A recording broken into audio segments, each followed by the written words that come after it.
बृहस्पतिवार विशेष बोलो श्री सत्यनारायण भगवान की जय। इस वीडियो में जय श्री सत्यनारायण भगवान व्रत कथा का पूरा सार दिया हुआ है। कथा को पूरा सुने।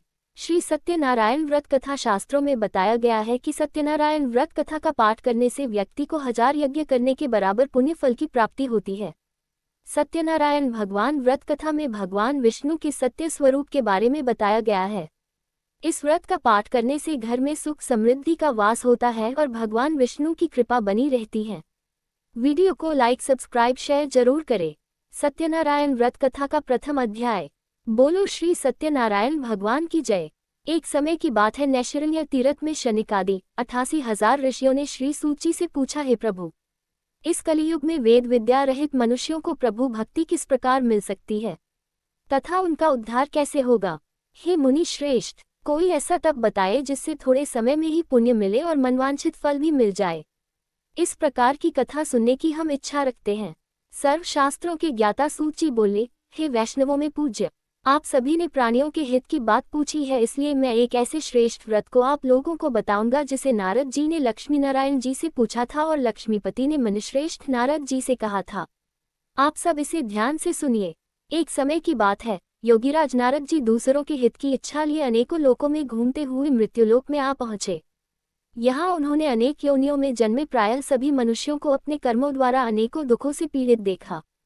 उनका दुख देख नारद जी सोचने लगे कि कैसा यत्न किया जाए जिसके करने से निश्चित रूप से मानव के दुखों का अंत हो जाए। इसी विचार पर मनन करते हुए वह विष्णुलोक में गए।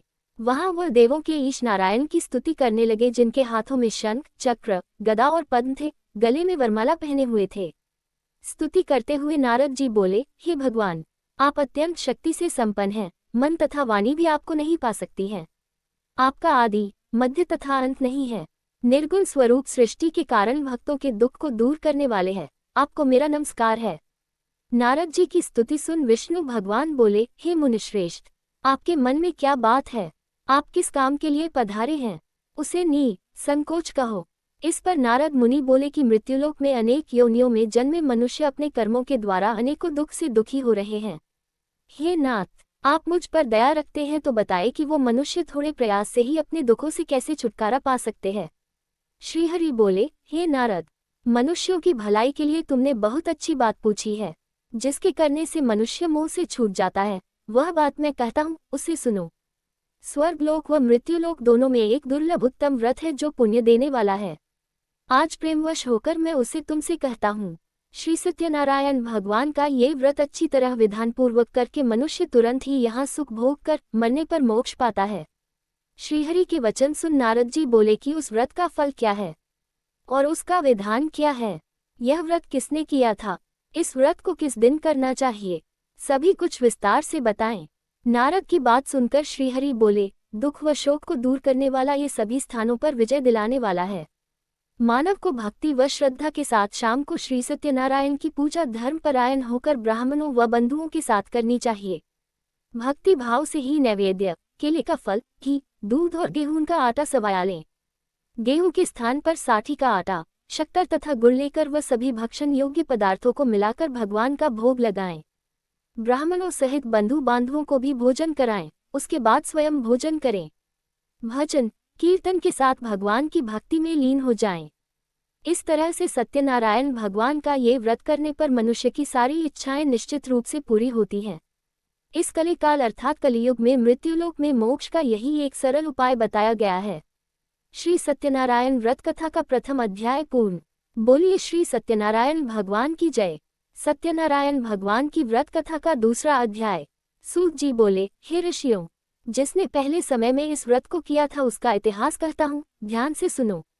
सुंदर काशीपुरी नगरी में एक अत्यंत निर्धन ब्राह्मण रहता था। भूख प्यास से परेशान वह धरती पर घूमता रहता था। ब्राह्मणों से प्रेम करने वाले भगवान ने एक दिन ब्राह्मण का वेश धारण कर उसके पास जाकर पूछा, हे विप्र, नित्य दुखी होकर तुम पृथ्वी पर क्यों घूमते हो? दीन ब्राह्मण बोला, मैं निर्धन ब्राह्मण हूँ, भिक्षा के लिए धरती पर घूमता हूँ। हे भगवान, यदि आप इसका कोई उपाय जानते हो तो बताए। वृद्ध ब्राह्मण कहता है कि सत्यनारायण भगवान मनोवांछित फल देने वाले हैं, इसलिए तुम उनका पूजन करो। इसे करने से मनुष्य सभी दुखों से मुक्त हो जाता है। वृद्ध ब्राह्मण बनकर आए सत्यनारायण भगवान उस निर्धन ब्राह्मण को व्रत का सारा विधान बताकर अंतर्धान हो गए। ब्राह्मण मन ही मन सोचने लगा कि जिस व्रत को वृद्ध ब्राह्मण करने को कह गया है मैं उसे जरूर करूंगा। ये निश्चय करने के बाद उसे रात में नींद नहीं आई। वह सवेरे उठकर सत्यनारायण भगवान के व्रत का निश्चय कर भिक्षा के लिए चला गया। उस दिन निर्धन ब्राह्मण को भिक्षा में बहुत धन मिला, जिससे उसने बंधु बांधवों के साथ मिलकर श्री सत्यनारायण भगवान का व्रत संपन्न किया। भगवान सत्यनारायण का व्रत संपन्न करने के बाद वह निर्धन ब्राह्मण सभी दुखों से छूट गया और अनेक प्रकार की संपत्तियों से युक्त हो गया। उसी समय से यह ब्राह्मण हर माह इस व्रत को करने लगा। इस तरह से सत्यनारायण भगवान के व्रत को जो मनुष्य करेगा वह सभी प्रकार के पापों से छूटकर मोक्ष को प्राप्त होगा। जो मनुष्य इस व्रत को करेगा वह भी सभी दुखों से मुक्त हो जाएगा। सूची बोले कि इस तरह से नारद जी से नारायण जी का कहा हुआ श्री सत्यनारायण व्रत को मैंने तुमसे कहा। हे विप्रो, मैं अब और क्या कहूँ। ऋषि बोले, हे मुनिव, संसार में उस विप्र से सुनकर और किस किस ने इस व्रत को किया, हम सब इस बात को सुनना चाहते हैं। इसके लिए हमारे मन में श्रद्धा का भाव है। सूची बोले, हे मुनियों, जिस जिस ने इस व्रत को किया है वे सब सुनो। एक समय वही विप्र धन व ऐश्वर्य के अनुसार अपने बंधु बांधवों के साथ इस व्रत को करने को तैयार हुआ। उसी समय एक लकड़ी बेचने वाला बूढ़ा आदमी आया और लकड़ियां बाहर रखकर अंदर ब्राह्मण के घर में गया। प्यास से दुखी वह लकड़हारा उनको व्रत करते देख विप्र को नमस्कार कर पूछने लगा कि आप ये क्या कर रहे हैं। तो उन्होंने बताया कि व्रत कर रहा हूँ तथा इसे करने से क्या फल मिलेगा, कृपया मुझे भी बताएं। ब्राह्मण ने कहा कि सब मनोकामनाओं को पूरा करने वाला ये सत्यनारायण भगवान का व्रत है। इनकी कृपा से ही मेरे घर में धन धान्य आदि की वृद्धि हुई है। विप्र से सत्यनारायण व्रत या के बारे में जानकर लकड़हारा बहुत प्रसन्न हुआ। चरणामृत लेकर वह प्रसाद खाने के बाद वह अपने घर गया। लकड़हारे ने अपने मन में संकल्प किया कि आज लकड़ी बेचने से जो धन मिलेगा उसी से श्री सत्यनारायण भगवान का उत्तम व्रत करूंगा। मन में इस विचार को ले बूढ़ा आदमी सिर पर लकड़ियां रख उस नगर में बेचने गया जहां धनी लोग ज्यादा रहते थे। उस नगर में उसे अपनी लकड़ियों का दाम पहले से 4 गुना अधिक मिलता है। बूढ़ा प्रसन्नता के साथ दाम लेकर केले, शक्कर, घी, दूध, दही और गेहूं का आटा ले और सत्यनारायण भगवान के व्रत की अन्य सामग्रियां लेकर अपने घर गया। वहां उसने अपने बंधु बांधवों को बुलाकर विधि विधान से सत्यनारायण भगवान का पूजन और व्रत किया। इस व्रत के प्रभाव से वह बूढ़ा लकड़हारा धन पुत्र आदि से युक्त होकर संसार के समस्त सुख भोग अंत काल में वैकुंठ धाम चला गया। श्री सत्यनारायण व्रत कथा का दूसरा अध्याय पूर्ण। बोलिए श्री सत्यनारायण भगवान की जय। सत्यनारायण भगवान की व्रत कथा का तीसरा अध्याय। सूची बोले, हे श्रेष्ठ मुनियों, अब आगे की कथा कहता हूँ। पहले समय में उल्कामुख नाम का एक बुद्धिमान राजा था। वह सत्यवक्ता और जितेंद्रिय था। प्रतिदिन देव स्थानों पर जाता और निर्धनों को धन देकर उनके कष्ट दूर करता था। उसकी पत्नी कमल के समान मुख वाली तथा सती साध्वी थी। भद्रशिला नदी के तट पर उन दोनों ने श्री सत्यनारायण भगवान का व्रत किया। उसी समय साधु नाम का एक वैश्य आया। उसके पास व्यापार करने के लिए बहुत सा धन भी था। राजा को व्रत करते देखकर वह विनय के साथ पूछने लगा, हे राजन, भक्तिभाव से पूर्ण होकर आप ये क्या कर रहे हैं? मैं सुनने की इच्छा रखता हूँ तो आप मुझे बताएं। राजा बोला, हे साधु, अपने बंधु बांधवों के साथ पुत्रादि की प्राप्ति के लिए एक महाशक्तिमान श्री सत्यनारायण भगवान का व्रत व पूजन कर रहा हूँ। राजा के वचन सुन साधु आदर से बोला, हे राजन, मुझे इस व्रत का सारा विधान कहिए। आपके कथनानुसार मैं भी इस व्रत को करूंगा। मेरी भी संतान नहीं है और इस व्रत को करने से निश्चित रूप से मुझे संतान की प्राप्ति होगी। राजा से व्रत का सारा विधान सुन व्यापार से निवृत्त हो वह अपने घर गया। साधु वैश्य ने अपनी पत्नी को संतान देने वाले इस व्रत का वर्णन कह सुनाया और कहा कि जब मेरी संतान होगी तब मैं इस व्रत को करूंगा। साधु ने इस तरह के वचन अपनी पत्नी लीलावती से कहे। एक दिन लीलावती पति के साथ आनंदित हो सांसारिक धर्म में प्रवृत्त होकर सत्यनारायण भगवान की कृपा से गर्भवती हो गई। 10वें महीने में उसके गर्भ से एक सुंदर कन्या ने जन्म लिया। दिनों दिन वह ऐसे बढ़ने लगी जैसे कि शुक्ल पक्ष का चंद्रमा बढ़ता है। माता पिता ने अपनी कन्या का नाम कलावती रखा। एक दिन लीलावती ने मीठे शब्दों में अपने पति को याद दिलाया कि आपने सत्यनारायण भगवान के जिस व्रत को करने का संकल्प किया था उसे करने का समय आ गया है, आप इस व्रत को करिए। साधु बोला कि हे प्रिय, इस व्रत को मैं उसके विवाह पर करूंगा। इस प्रकार अपनी पत्नी को आश्वासन देकर वह नगर को चला गया। कलावती पिता के घर में रह वृद्धि को प्राप्त हो गई। साधु ने एक बार नगर में अपनी कन्या को सखियों के साथ देखा तो तुरंत ही दूत को बुलाया और कहा कि मेरी कन्या की योग्य वर देख कर आओ। साधु की बात सुनकर दूत कंचन नगर में पहुंचा और वहां देखभाल कर लड़की के सुयोग्य वानिक पुत्र को ले आया। सुयोग्य लड़के को देख साधु ने बंधु बांधवों को बुलाकर अपनी पुत्री का विवाह कर दिया, लेकिन दुर्भाग्य की बात ये कि साधु ने अभी भी श्री सत्यनारायण भगवान का व्रत नहीं किया। इस पर श्री भगवान क्रोधित हो गए और श्राप दिया कि साधु को अत्यधिक दुख मिले। अपने कार्य में कुशल साधु बनिया जमाई को लेकर समुद्र के पास स्थित होकर रत्नासारपुर नगर में गया।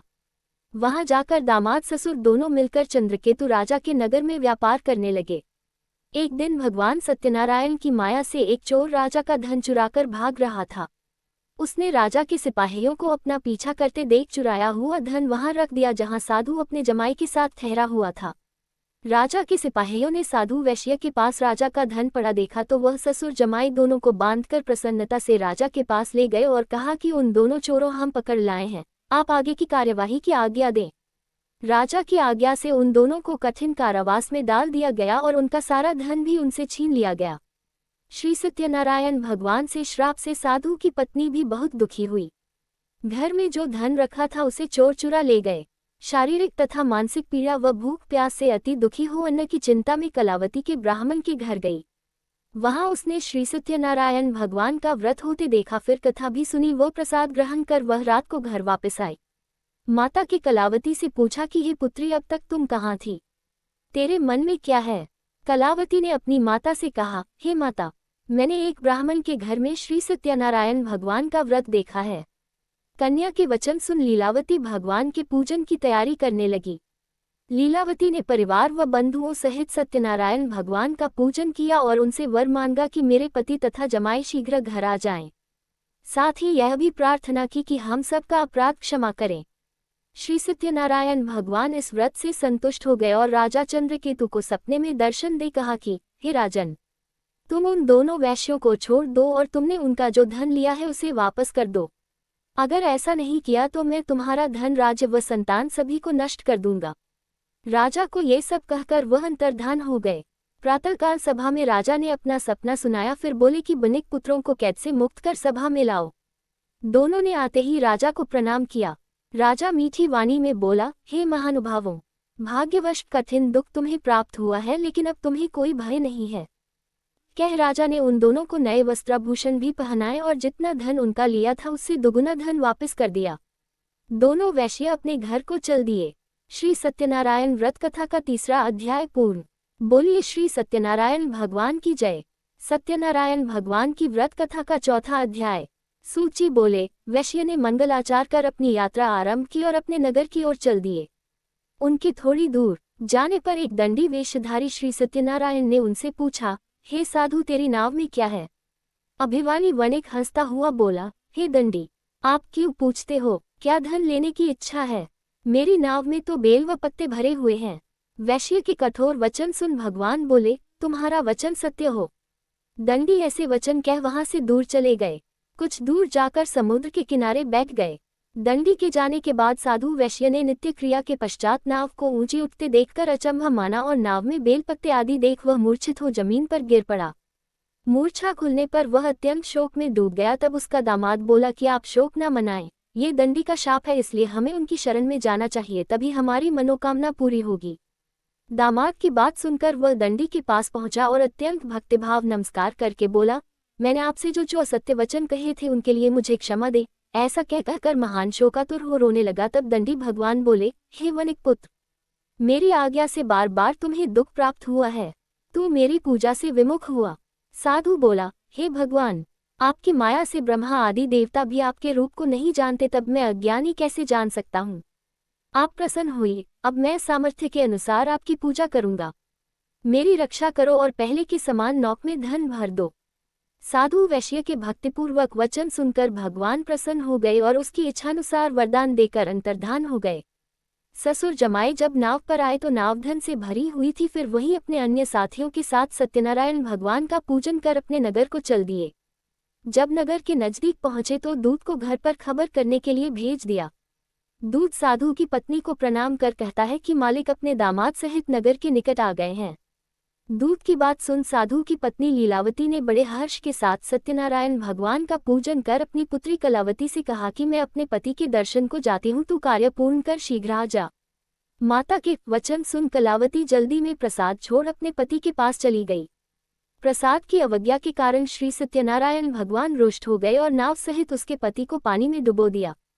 कलावती अपने पति को वहां ना पाकर रोती हुई जमीन पर गिर गई। नौक को डूबा हुआ देख व कन्या को रोता देख साधु दुखी होकर बोला कि हे प्रभु, मुझसे तथा मेरे परिवार से जो भूल हुई है उसे क्षमा करें। साधु के दीन वचन सुनकर श्री सत्यनारायण भगवान प्रसन्न हो गए और आकाशवाणी हुई, हे साधु, तेरी कन्या मेरे प्रसाद को छोड़कर आई है, इसलिए उसका पति अदृश्य हो गया है। यदि वह घर जाकर प्रसाद खाकर लौटती है तो इसे इसका पति अवश्य मिलेगा। ऐसी आकाशवाणी सुन कलावती घर पहुंचकर प्रसाद खाती है और फिर आकर अपने पति के दर्शन करती है। उसके बाद साधु अपने बंधु बांधवों सहित श्री सत्यनारायण भगवान का विधि विधान से पूजन करता है। इस लोक का सुख भोग वह अंत में स्वर्ग जाता है। श्री सत्यनारायण व्रत कथा का चौथा अध्याय पूर्ण। बोलिए श्री सत्यनारायण भगवान की जय। सत्यनारायण भगवान की व्रत कथा का 5वां अध्याय। सूची बोले, हे ऋषियों, मैं और भी एक कथा सुनाता हूँ, उसे भी ध्यानपूर्वक सुनो। प्रजापालन में लीन तुंगध्वज नाम का एक राजा था। उसने भी भगवान का प्रसाद त्याग कर बहुत ही दुख सहन किया। एक बार वन में जाकर वन्य पशुओं को मारकर वह बड़ के पेड़ के नीचे आया। वहां उसने ग्वालों को भक्ति भाव से अपने बंधुओं सहित सत्यनारायण भगवान का पूजन करते देखा। अभिमानवश राजा ने उन्हें देखकर भी पूजा स्थान में नहीं गया और न ही उसने भगवान को नमस्कार किया।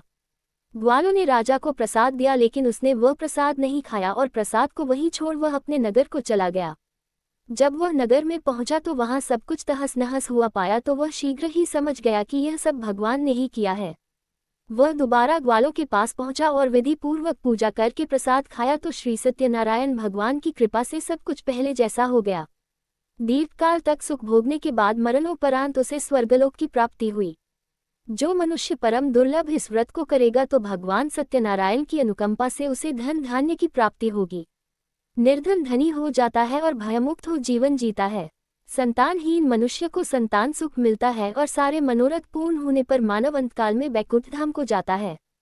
सूची बोले, जिन्होंने पहले इस व्रत को किया है अब उनके दूसरे जन्म की कथा कहता हूँ। वृद्ध शतानंद ब्राह्मण ने सुदामा का जन्म लेकर मोक्ष की प्राप्ति की। लकड़हारे ने अगले जन्म में निषाद बनकर मोक्ष प्राप्त किया। उल्कामुख नाम का राजा दशरथ होकर बैकुंठ को गए। साधु नाम के वैश्य ने मोरध्वज बनकर अपने पुत्र को आरे से चीरकर मोक्ष पाया। महाराज तुंगध्वज ने स्वयंभू होकर भगवान में भक्ति युक्त हो कर्म कर मोक्ष पाया। श्री सत्यनारायण व्रत कथा का 5वां अध्याय पूर्ण। बोलिए श्री सत्यनारायण भगवान की जय। दोस्तों, वीडियो अच्छा लगा हो तो कमेंट में